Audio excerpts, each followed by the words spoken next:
Okay, Legend of Korra Season 2, and seeing how they did 2 episodes back-to-back, we're going to do the 2 episodes back-to-back.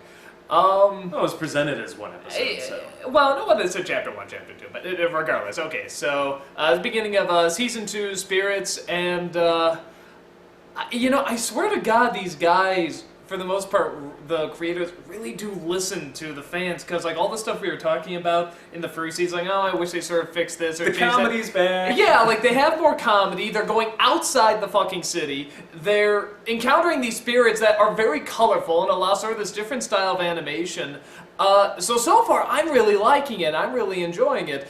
New characters. I love these characters. A lot of new characters. We're gonna get a lot of name complaints. Yeah, no, I'm not even bothering with Yeah, no, I'm just gonna be like the brother and sister, like the uncle, the father. I'm just gonna do that.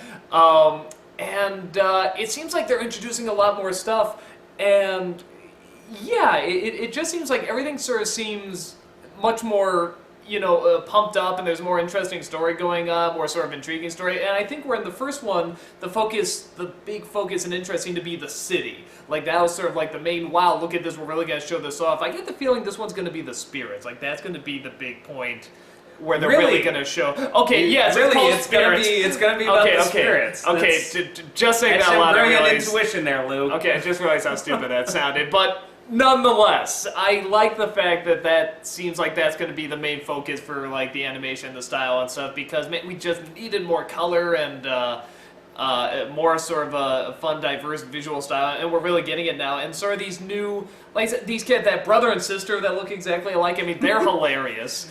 Don't worry, my little turtle duck, I'll protect you. Oh, God, hilarious. Wait, do you want me to be a slave or a boyfriend? Yes. No, win me prize. I can't remember if we ever saw Boomy before the no, brother. you saw him at the end of the last season. Yeah, but he's great. We get a little bit of attention sister too, and they're wonderful. You get sort of this, you get more of Korra's father, which I like. I like getting more of the parents in there. So far I'm liking it. The only real thing that still seems to be a bit of a problem, and I think you're noticing it too, is that we had the same thought. Yeah, I mean, we should say at least it started at the same part. I actually saw it first because I watched it. I actually DVR'd it.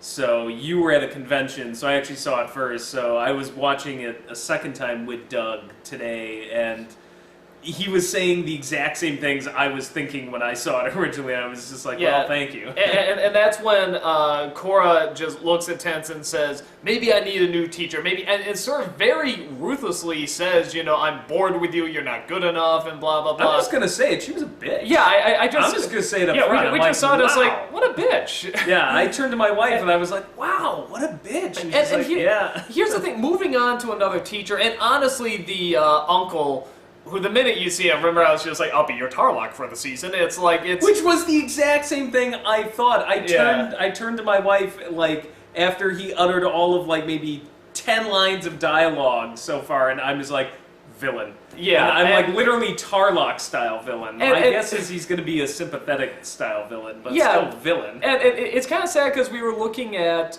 you know, him start talking, and we were saying, like, I want to like you, but it's so obvious you're going to be the bad guy. So I can't side with you, but I like what you're saying. I like that, you know, and the stuff he's sort of giving her the trust, giving her the confidence, I think is sort of a legit point where nobody has been doing that. But at the same time, you know, the character is supposed to evolve and supposed to learn things, and at times you think she does, but then you have... She regresses, though, with Tenzin. With the Tenzin scene. That was Anakin painful there.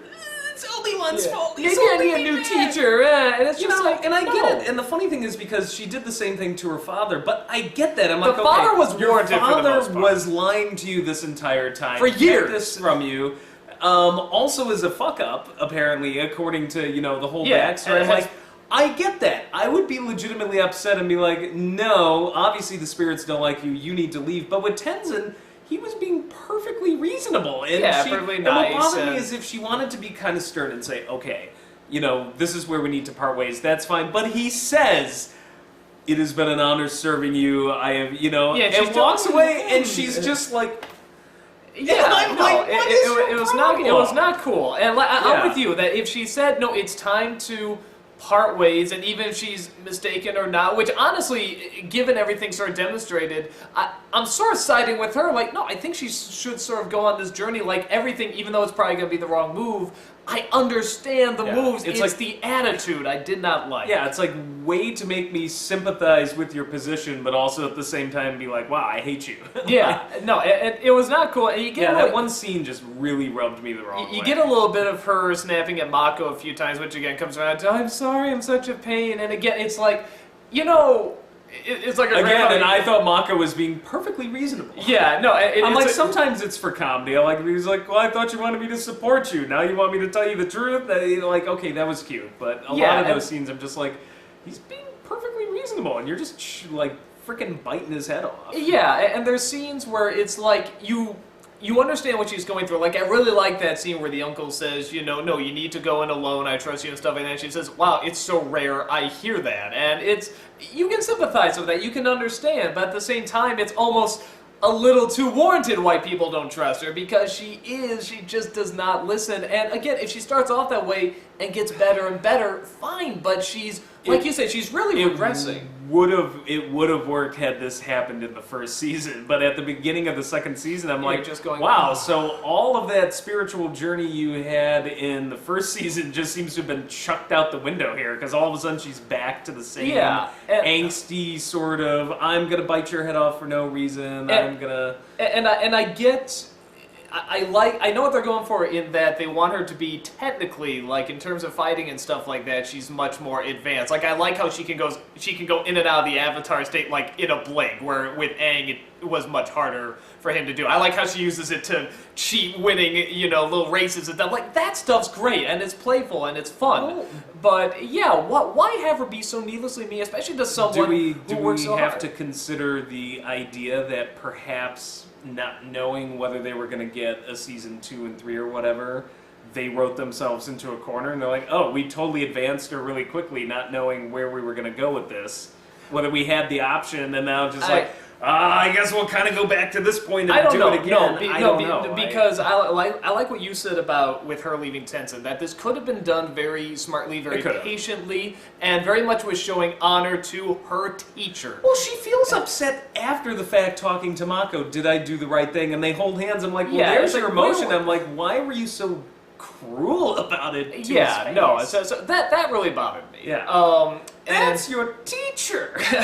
Yeah, that's Tenzin, man. It's like, how can anyone be mad at Tenzin? He's like the most likable character. So that really bothered me. But everything else in the show, I mean, I thought was pretty solid. I thought they really made like some weird comments on my Facebook, and somebody's like, "Well, it was just plotless," and I'm like. It was like there was so much plot in here. I just it's like setting up the plot. Yeah, there was almost too much plot. I'm just like, wow, did they cram a lot of stuff into an introductory episode? But I thought it balanced out with the humor and the other characters. No, I thought it was fine. Characters. But yeah, I thought there was plenty of plot. I'm really interested where it's going. If I have, besides the way they treated her character, if I have one small complaint, it's I'm hoping I'm wrong, but it seems like this new villain is Tarlok 2.0. Like, I just feel like we just saw this already. He even kind of looks like Tarlok a little bit. Even the same hairstyle, yeah. So, you know, what is it with the Water Tribe? They're just like chucking out villains lately. I'm just like, man, it must be a screwed up place up at the polls. We're talking about the father, where we were saying like he was kind of rightfully chewed out a little bit, or at the very least, we understand what she's doing and why she's doing it with the father and stuff. But I love that backstory. It's a good backstory. Oh no, it's a great backstory. And to me, I think they're setting up a conspiracy or something like. I don't know if her uncle is in on it. Maybe her uncle set this whole thing up to give an excuse to invade the South. That's sort of what it looks like. You mean like, that actually would make sense. Like, he sets up the brother to go out, and then the spirits come out, and so forth. Or he set this one up, knowing what happened after his brother did it. So he destroys the forest in the South Pole, and then it's like, oh, you guys need my help, I'll just send in my battleship. For a show that, especially this season, is doing so well at taking something like a direction you think it's going to go, and it either goes there but speeds it up or doesn't go that direction, it is frustrating just to see, like, Korra, come on! Yeah, and it's frustrating because it's meticulously plotted. There is not a wasted second in this episode. Like, I'm just like, man, it was one thing after another. They gave us all the characters they needed. They're bringing more the kids, too. I like whatever's going on with the kid and the statues. That was the kids, yeah. My favorite scene in this whole episode is when she's staring at the statue of May. Like, what's going on? Yeah, and not even what's going on, but she shares, like, this moment there, and I was like, this is a great, quiet moment. You know what was missing? Somebody there saying, why did you run away? Well, they put these objects in front of me, and then I ran away, and then I blah, blah, blah. It's like, no! That's not, they got it. It just looks and has a moment. Anti-Shyamalan moment. Yeah, like the total anti-Shyamalan moment. Explaining. Yeah, so that was a very legit scene, and I like what's going on with the connection there too. Oh, I can't wait to see, because that was my complaint about the first season, which I liked overall. But I was like, I could have used more kids and more humor, and already we got both of those. Yeah, and Bolin is forming much more of a character outside of just. This is my favorite Bolin episode ever. Outside of just Sokka Light. I was sort of saying. Oh no, it's in the engine. It's in the engine. Somebody deflate me. Thank you. I mean, good laughs in it. It's much more balanced out.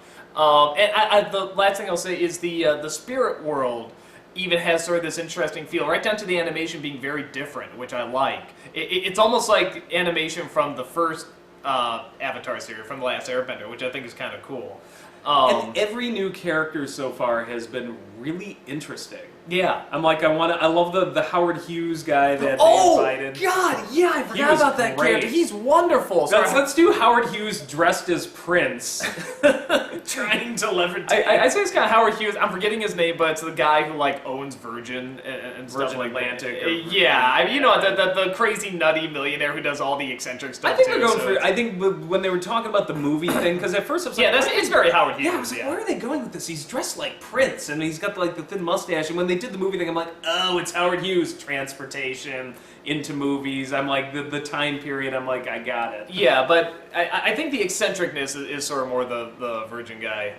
Because he's always happy. You know, let's go, hey. You know, or Howard Hughes was just kind of nuts. Yeah, so I'm interested what they're going to do with Asami, because I love her character, and I was like, she got shafted in the first season. She loses Mako. Her dad, is a crazy villain. Like, I'm just like, I'm hoping they do something with that character, because I was like, she's an ass kicker.